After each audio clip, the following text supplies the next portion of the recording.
kuishangilia. Leo ikiwa ni siku ya Alhamisi, masani haya ya mwendo wa saa 8, tunaingia katika kipindi cha ukarabati wa ndoa. Ninataka kuamini kwamba kila mara unapo tune in katika Messianic Voice TV, mambo ambayo tunayokuletea sio mambo tu ya porojo, bali ni mambo ambayo yamepimwa na kwa muda na yamefanya kazi kwa watu wote waliofanikisha ndoa zao, na watu wengi ndoa zao zilizokuwa katika hali ya kuvunjika zikaanza kuwa mpya na tamu zaidi kuliko walipokuwa wakianza. Kwa hivyo jiunge nami katika kipindi cha ukarabati wa ndoa, na mada yetu ya siku ya leo tunajaribu kuongea kuhusu jinsi ya kuimarisha ndoa.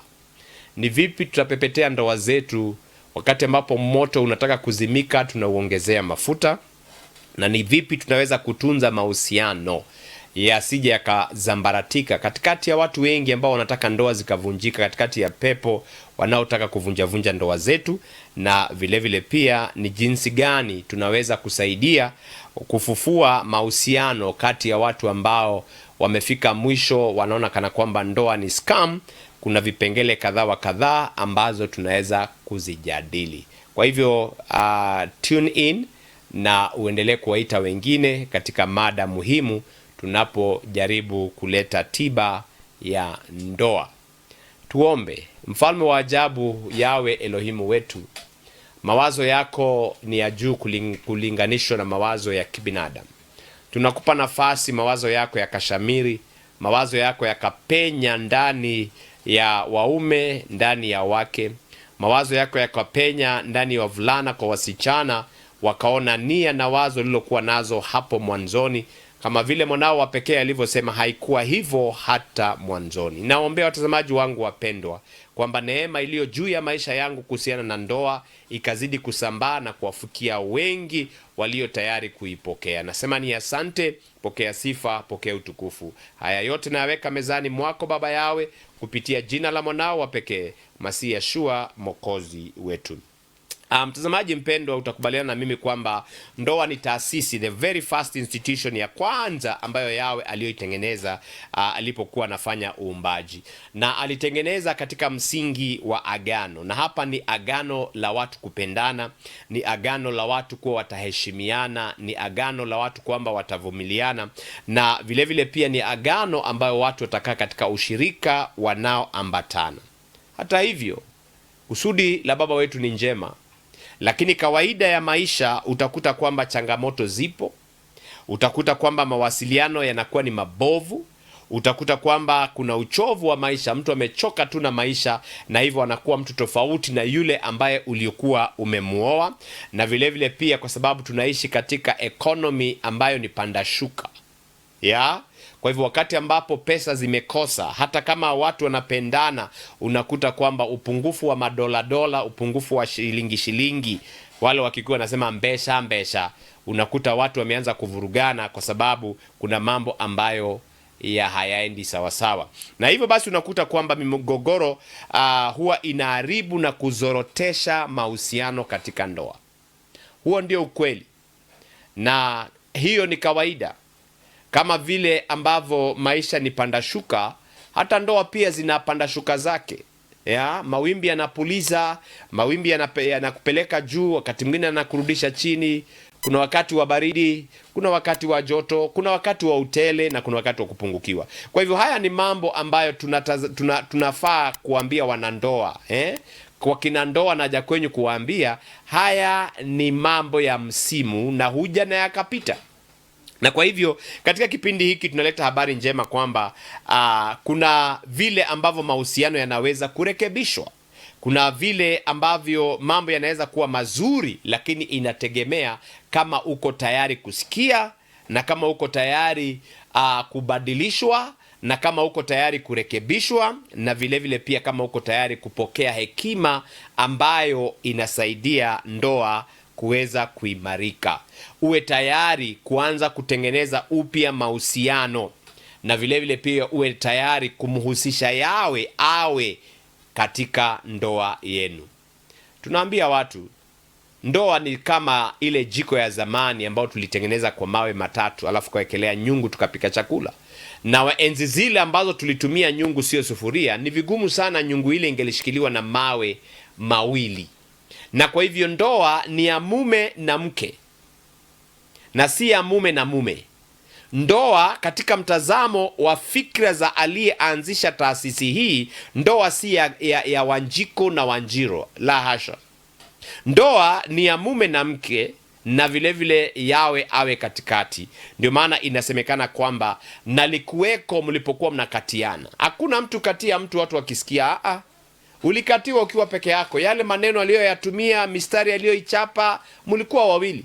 Lakini hapo mnaposema mlikuwa wawili, palikuwa na mwingine ambaye anasema nilikuwepo mkila viapo, nilijua vile mnavyosema, mbona sasa mnaanza kuharibiana? Kwa hivyo mtazamaji mpendwa, ndoa zitaimarika ikiwa tutamruhusu Yawe ahusike. Na hapo ndipo tunasema watu ambao hamuhusishi Yawe na fikira za Yawe, ndoa zao zinaingia ICU na haziponi. Lakini pinde utakapomruhusu Yawe awe ataingia katika ile ndoa, nataka kukuambia kwamba ndoa yako itaimarika. Na kwa hivyo niruhusu tukajadili vipengele vitatu. Kipengele cha kwanza ni jinsi ya kuimarisha ndoa. Ni vipi tutafanya ndoa zetu ziwe supu tamtam? Ni vipi? Kuna vipengele, na hii ni hekima ambayo Yawe ametupatia. Na jambo hilo lingine ni jinsi ya kutunza mahusiano. Hapa kuna mahusiano, hata kama tumesema ndoa ni ya wawili. Kumbuka utakapoolewa umeingia katika familia, lazima ujifunze kukaa na familia hiyo. Ulimpenda mtu, ametoka kwa familia ambayo ni mbaya, wakati mwingine unaita familia ya mashetani. Lakini hiyo familia ya mashetani imekuzalia mume. Hiyo familia ya watu ambao ni wenda wazimu, katika wenda wazimu wao wamekuzalia mke. Kwa hivyo lazima ujue ni jinsi gani utaweza kuhusiana na your father-in-law, your mother-in-law, ni jinsi gani mtaweza kuhusiana na hata na bwana wako mwenyewe, huyo ambaye ulimvisha pete. Ni vipi unaweza kuingiza mahusiano, na jinsi ya kufufua ndoa inayozoroteka. Kuna watu wanaishi kwa sababu tu nilizaa, nitakaa tu, nitavumilia, watu vumilia, lakini kuna mahali ambapo pia uvumilivu unafika mwisho.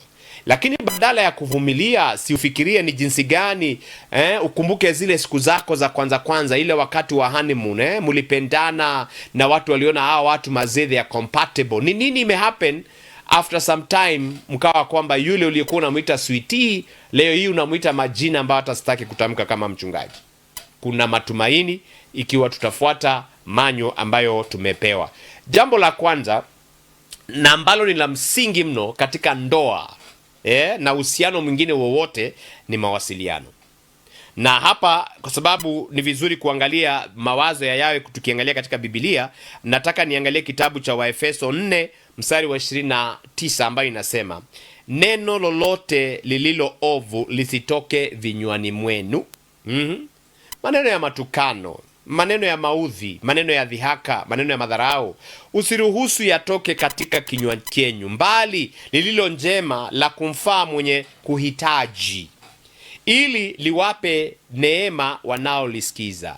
Kama kuna mtu anahitaji neema ya unapoongea, ni mume wako, ni mume wako. Na kwa hivyo kitu kimoja ambacho huwa kinatingiza mahusiano ni wakati ambapo watu hawajui kuwasiliana.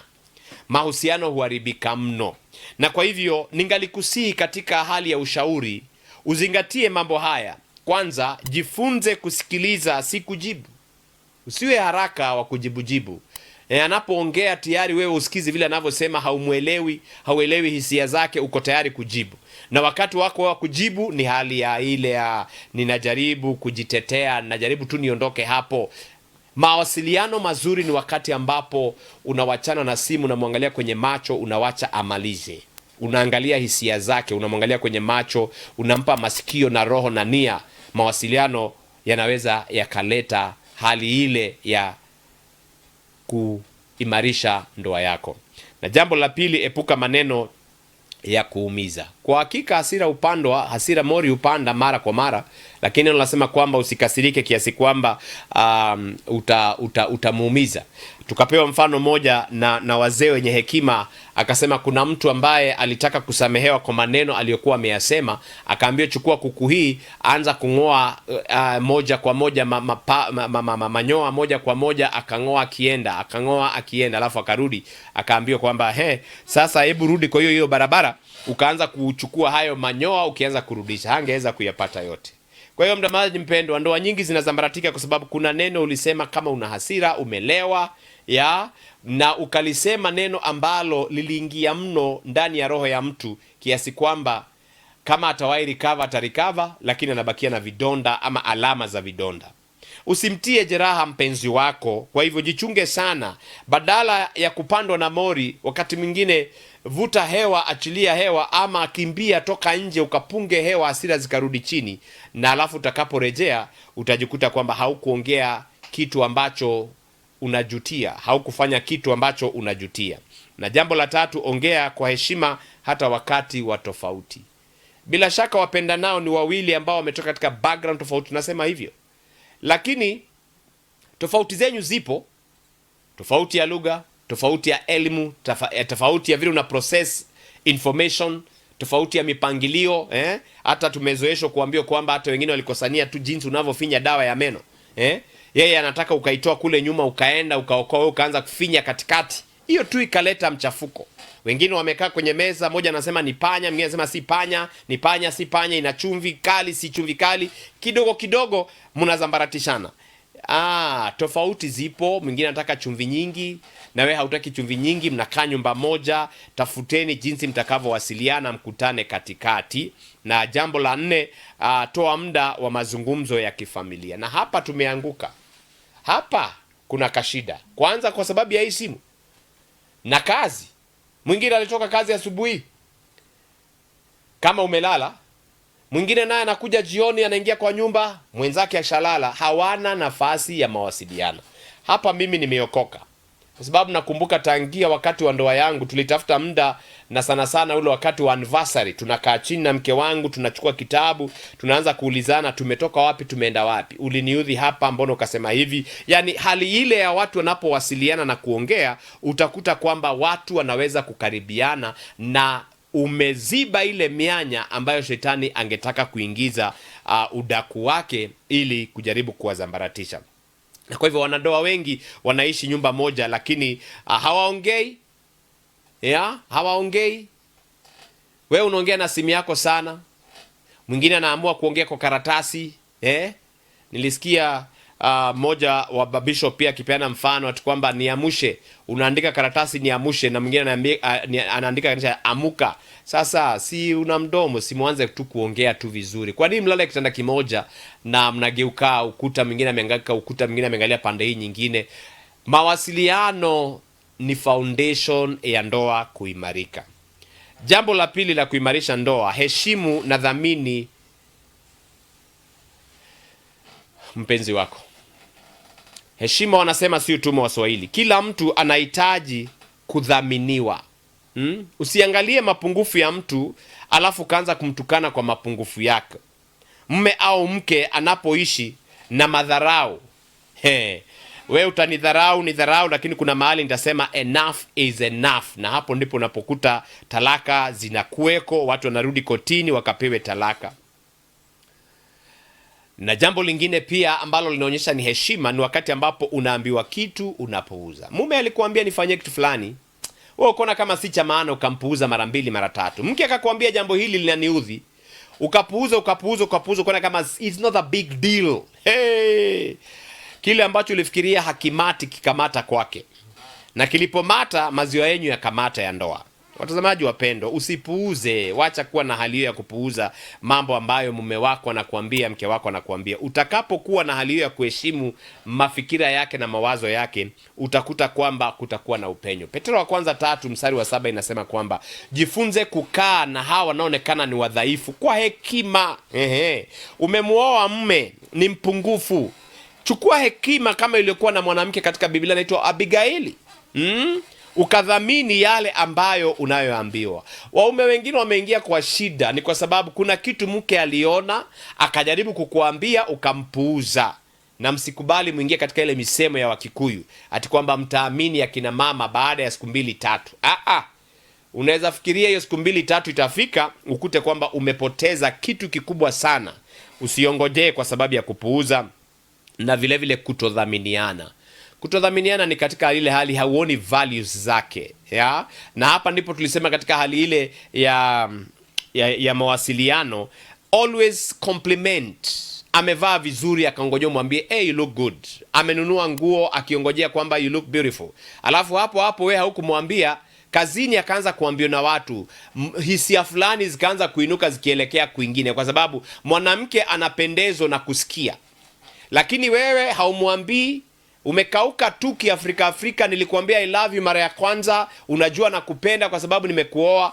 Waacha hali hiyo ya kutodhamini mambo zake. Na kwa hivyo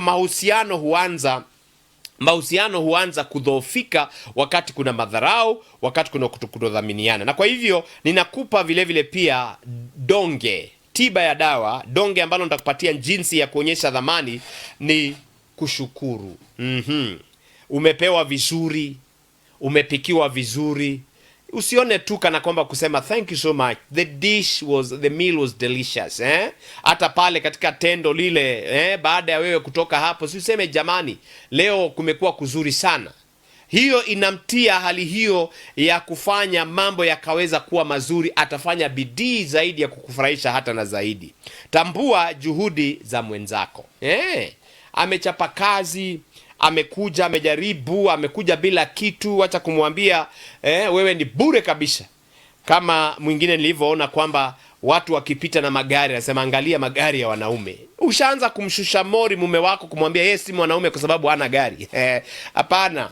Kuwa mwanaume ama kuwa mwanamke haidefiniwi na what we have, inadefiniwa by who we are. Unajua aliwawacha wangapi ndio wakuchague wewe? Sasa kuna wengi ambao wanataka bwana kama huyo wako, wanamtamani kwa mbali, hata wanauliza si umuache tu dakika moja, ni muingize kwangu haraka. Mpaka nimeona watu wanaleta ile michezo ati mke anamfukuza mtu kwa sababu amekosa kazi, toka na vitu vyako, naye mke jirani anaanza kuzichukua kizingiza ndani. Unabishabisha hapana, siku anamaanisha. Wacha mzaha katika mambo ambayo hayataki mzaha. Ndoa haitaki mzaha. Haitaki mzaha. Na kwa hivyo lazima tutambue jitihada za mpenzi wako, na vile vile tembea na heshima mbele ya watu. Usiwe unamuudhi mke wako mbele za watu, unaongea maneno ya kumkejeli, ya kumkera, na ni wako. Unakuta mtu anaenda kilabu anaongea tu bibi yangu, yo anasema yake yote, alafu baadaye akisha toka katika ulevi wake anarudi kwa yule mke. Mtazamaji mpendwa, ndoa ni tamu ikiwa tutakuwa na hali hiyo ya kudhamini heshima. Na la mwisho pia, donge la mwisho, tembe hii na shindano hii pokee, tumia lugha nzuri. Tumia lugha nzuri, wacha matusi. Kuna watu ambao wamebobea katika maneno mazito. Heshima hudumisha upendo kwa muda mrefu. Tuheshimiane na uniheshimu na mimi ni kuheshimu, na ndoa itakuwa super kama vile ambavyo mimi na mke wangu Beatrice tunapenda kuonekana kwa sababu tunadhaminiana. Donge lingine na siku hii ya leo ni kusamehe katikati ya wanandoa. Watu fanya makosa, mtu aliteleza, alipigwa mwereka, akawekewa mtego ukamnasa, na kwa hivyo alifanya mambo ambayo kwa hakika hakuwa ananuia, na wakati mwingine alinuia kwa sababu ya hasira. Alifanya kitendo akuudhi kwa sababu aliumia moyoni. Sasa badala ya ile revenge, alafu unakuja kujutia, watoto wanaumia. Unajua Mswahili anasema fahali wawili wanapopigana nyasi huumia. Tusiumize nyasi, watoto wasiumie. Baba alimzaa, mama alichangia, mtoto akatoweka, lakini sasa mtoto amekosa baba, ama mwingine amekosa mama, ni kwa sababu mama alitoroka akaenda na akaolewa kwingine akakuachia mtoto mwingine. Na yeye vile vile pia mambo haya si mazuri. Wakolosai 3:13 inatuambia kwamba lazima tukawa ni watu ambao wanasameheana. Hakuna ndoa ya watu wakamilifu. Ni watu walio na mapungufu na madhaifu yao, wanajaribu kukarabati ndoa iwe kamilifu. Na utakuta haitakuwa 100%. Lakini kwa sababu mahusiano yako, mwaka wa kwanza ukakuja, wa pili ukasema nisamehe nikakusamehe, nisamehe nikakusamehe. Yeshua anafundisha fundisho nzito sana la kusamehe, ati kwamba mtu anaweza kukosea mara 490 kwa siku moja na ukazidi kumwambia I forgive you and I forget. Ama anasema nimekusamehea lakini sitaisahau. Mahusiano mengi yanazorota kwa sababu watu hupenda majeraha ya zamani. Unakaa ukimkumbusha tu kidonda alichopona kitambo, kasoro alizokuwa nazo kitambo. Unakosa kusameheana, ndoa inazabaratika. Wanatunza uchungu moyoni. Usikuwe ni mtu ambaye kila mara unabeba machungu moyoni mwako. Hata akikutendea mema bado kuna machungu. Unakuta kwamba unajaribu kunywa sumu mwenzako afe, na ni wewe unayekunywa ile sumu. Utakufa mwenyewe. Utakufa na stress. Mitungi ya maji mazito mazito ya machungu unayabeba kila wakati. Jifunze kusamehe, na unasamehe na unaachilia.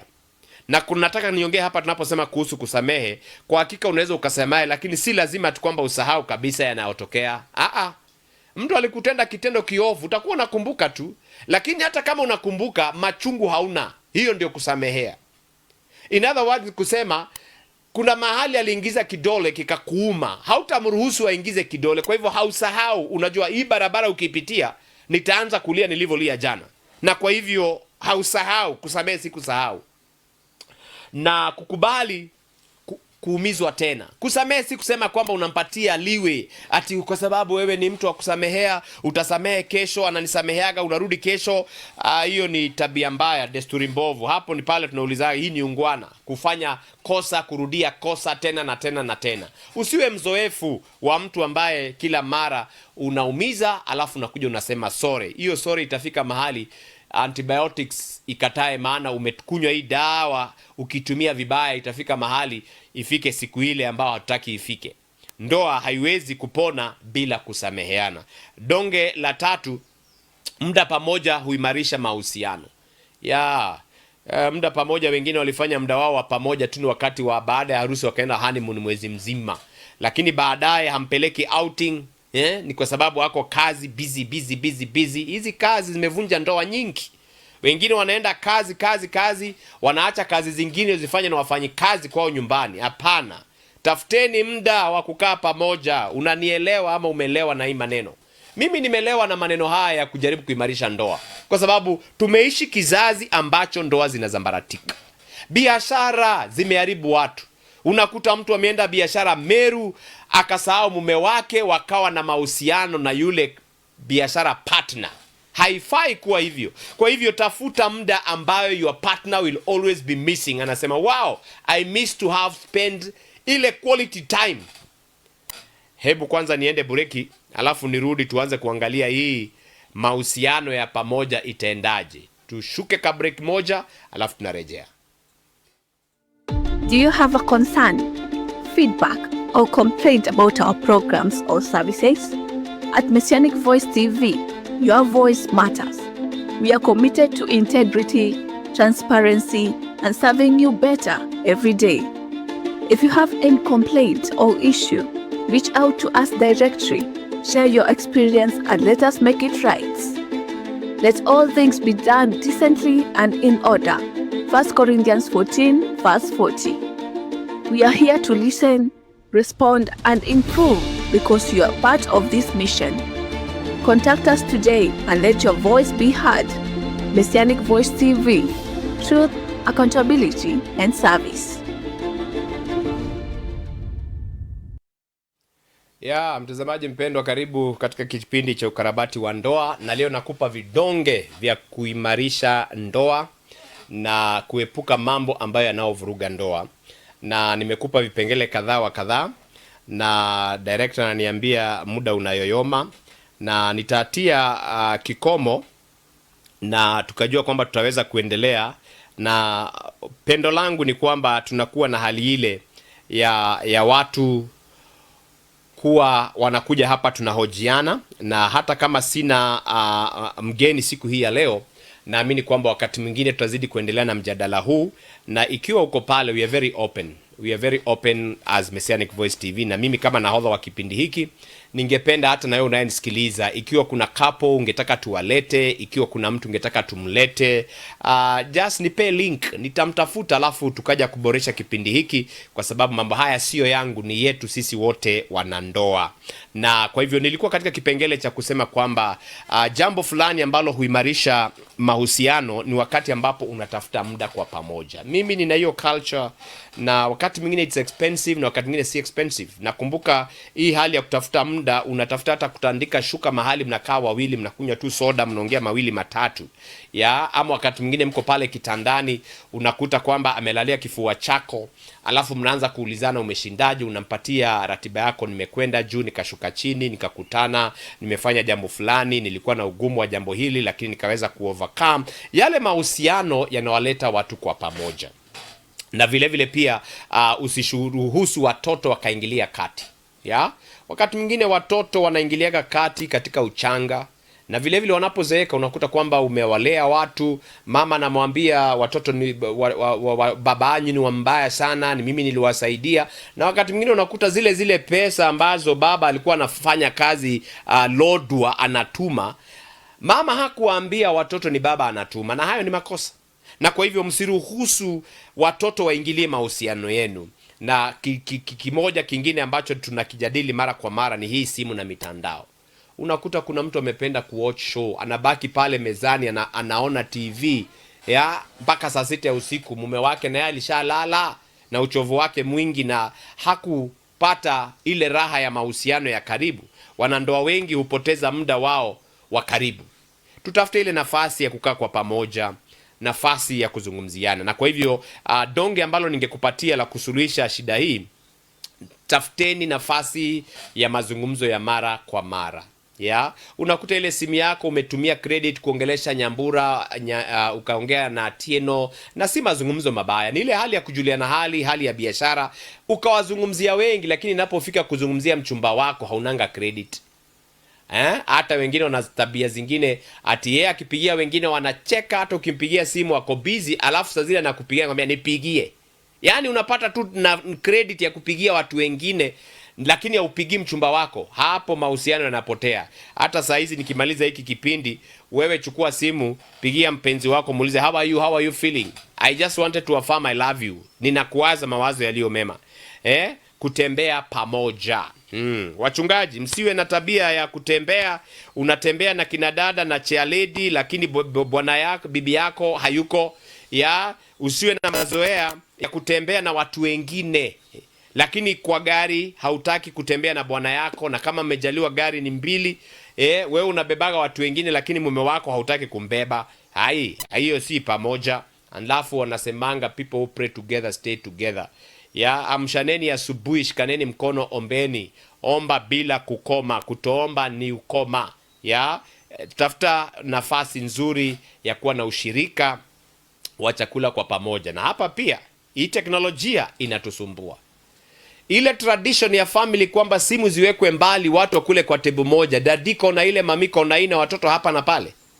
Ama wale tayari wamewachana kama sisi, tumebakia na bito, ati tumekaa mezani tunakula chakula pamoja, hata wakati mwingine nachukua chakula kijiko na mlisha. Jamani, usiongoje kulisha bibi yako ama mume wako tu wakati ati yeye ni mgonjwa. We mzee, wacha uafrika mwingi. Ati chakula chako bibi yako alikula tu wakati ambapo alikuwa mgonjwa. Hapana. Donge la tiba ya ndoa na ukarabati wa ndoa, ninakushauri, ninakuamrisha, tafuta nafasi ya kukula chakula kwa pamoja, kufurahia vitu vidogo vidogo kwa pamoja. Wakati mwingine mtu anafikiria kwamba utaspoil your husband, your wife wakati utakapompeleka Serena Hotel. If you cannot afford, mnunulie chokoleti. Those small things, they mean a lot. Hata ingine inaonekana kama ni ujinga, kadi zimebaki, ziko nyingi kule kwa supermarket, karibu ziozee huko.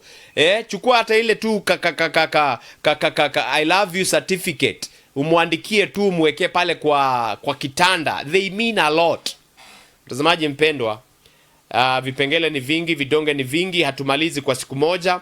Niruhusu nikakomea hapo nikikupatia wasia wa kitabu cha Wakolosai 3:14 ambayo inasema, zaidi ya yote iweni na upendo, ndiyo kifungu cha ukamilifu. Watazamaji wangu wapendwa, ndoa nzuri haijengwi na watu wakamilifu, mbali watu wanaojifunza mambo haya. Tumesema kupendana. Love is an art. Learn how you can love your spouse better and better each day. Ndoa nzuri hujengwa na watu ambao wanaovumiliana. Nilipitia nikamonda mtu mguu, ni kwa ajali mbaya. Usianze kuniambia kwani sina macho. Si unaona niko nayo, by the way. So ule mdomo, usianze kuongea maneno ambayo hayaonyeshi uvumilifu, maneno ambayo hayana hata kusema sorry wakati ambapo unaumiza mtu. Akikuambia na wewe hauna macho, na wewe badala ya kusema pole ni ajali, na wewe unatafuta neno nzito kuliko hilo. We are living in a time when people know how to counter attack. Na vile vile pia tumesema jinsi ya kusameheana. Hata wakati napoongea hivi huenda nikawa na gwaruza mtu, nisamehe. Hata mimi Beatrice, kama nimekusamehea, kama unatazama hiki kipindi, nisamehe. Na mimi yale ambao ulionitendea pia nakusamehea, and then life goes on. Inafika miaka kama yetu ambao tunafurahia karne 3 za kuwa tuko pamoja na hatubanduki. Hata katikati ya vurugu na pepo na mashoka ya kukatakata ndoa yetu, tungali standing strong. Na sijataja mtu. Na vile vile pia kuwa na nafasi hiyo ya kuwasiliana. Unamtext, unamwandikia that lovely message, unamtumia hizo tikitoko zenye zinampa ujumbe mzuri. Nashukuru sana mke wangu, kuna mabango ambayo amenunua akayaweka kwenye ukuta. Kila mara nikiyasoma najua kwamba aliona ni maneno mazuri, anataka na mimi nikae kama hayo maneno. Na kwa hivyo, na la mwisho kabisa nilivyosema kwamba katika ndoa haiwezi ikatengenezeka bila yawe katikati. Mche yawe, muogope yawe, mkaribishe katika ndoa yenu. Kumbuka kile kibango tulikuwa naandika kwamba Yeshua ni mgeni asiyeonekana katika kila meza tunayokaa kula na kunywa. Kwa hivyo vile vile pia na tumruhusu baba wetu akazidi kwa katikati ya ndoa yetu. Mahusiano yanaweza kuponywa, upendo unaweza kufufuliwa, amani inaweza kurudi tena pale ambapo kuna unyenyekevu, na vile vile pia kuna mawasiliano na kuna uwepo wa mtakatifu baba wetu Yawe, na ndoa iliyokuwa karibu kuvunjika inaweza kurejeshwa. Mtazamaji mpendwa, anasema Salom. Yawe atusaidie kujenga familia zetu, kuimarisha ndoa zetu, na vile vile pia kuimarisha upendo wetu na amani katika nyumba zetu. Ukiwa uko hapo na unaamini kwamba uko tayari kupata mabadiliko, na vile vile pia tunapomhusisha Yawe tutakuombea mambo yatakuwa sawa sawa, amini pamoja nami tunapoombea ndoa zetu. Baba wetu Yawe, ni asante ni kwa sababu ni wewe tu uliyetutengenezea ndoa, na kwa hakika waliopata wapenzi wazuri, neno lasema walipata kibali. Tunasema ni asante kwa wale ambao umetupatia wapenzi wazuri. Mfalme wa mbingu, tazama kuna wale ambao walianza vizuri, katikati imekuwa na tufani za kila aina. Ninainua familia hizo kukuletea Baba, ni kwa sababu mkono wako unayaweza yote. Lolote ambalo limevuruga ndoa hii Baba unalijua. Ikiwa ni ushawishi wa kutoka nje, twakemea pepo, twakemea nguvu zote chafu, na kuomba Baba ingilia kati, waguse kwa mkono wako wa uumbaji. Zungumza neno lako la uumbaji, na niposa ndoa hizi zikaweza kupona. Zaidi ya ndoa Mfalme, tunaombea hata na wale ambao wana maazimio ya kwamba wangetaka kuingia katika ndoa. Achilia Roho wako Mtakatifu akawaelekeza, ili wakaweza kupata mchumba watakayefaana katika mahusiano yao ya ndoa. Nimekusifu Baba, nimekuabudu na kusema ni asante kwa sababu ya kipindi hiki. Wabariki wale wote wafadhili wanaofanya kipindi hiki kikaweza kuwepo. Nipe neema ya kutosha kuendelesha na kusongesha kipindi hiki. Na kwa wale ambao wako kwenye studio Baba, ninaombea neema ukawatenda mema, ili yote tunayoyafanya yakaleta utukufu, yote tunayoyafanya yakaimarisha ndoa, yakarekebisha, na vile vile Baba yakaweza kufanya mahusiano yakazidi kuimarika inavyostahili. Nimekusifu Baba, nimekuabudu. Wape roho ya kusameheana, na ili Mfalme, lile ambalo lilikuwa gizani kukawa na nuru itakayoangaza, lile ambalo walikuwa wameona limekwisha likawa na nafasi ya kuinuka tena.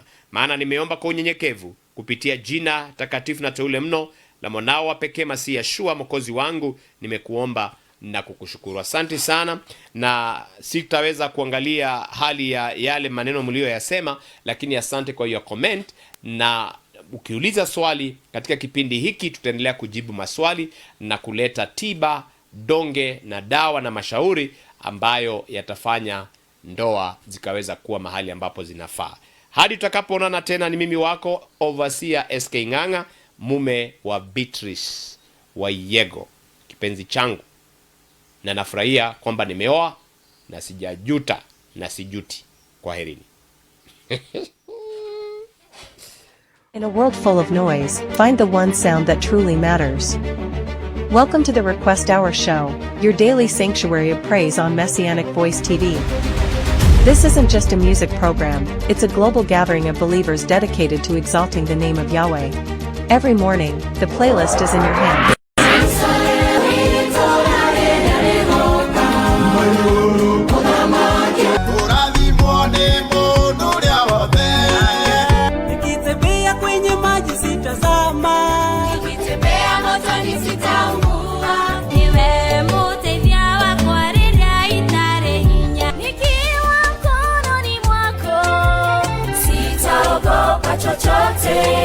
Whether it's a powerful anthem of deliverance or a quiet melody of adoration, we invite you to send in your requests and share the songs that have touched your soul. Join our host and a community of worshipers from all over as we fill the atmosphere with glory. Every Monday through Friday, 4 p.m. to 5 p.m., live on Facebook page Messianic Voice TV. Hit that follow button and turn on notifications so you never miss a moment of worship. The Request Hour Show. It's your morning, your music, and His presence. See you only on Messianic Voice TV.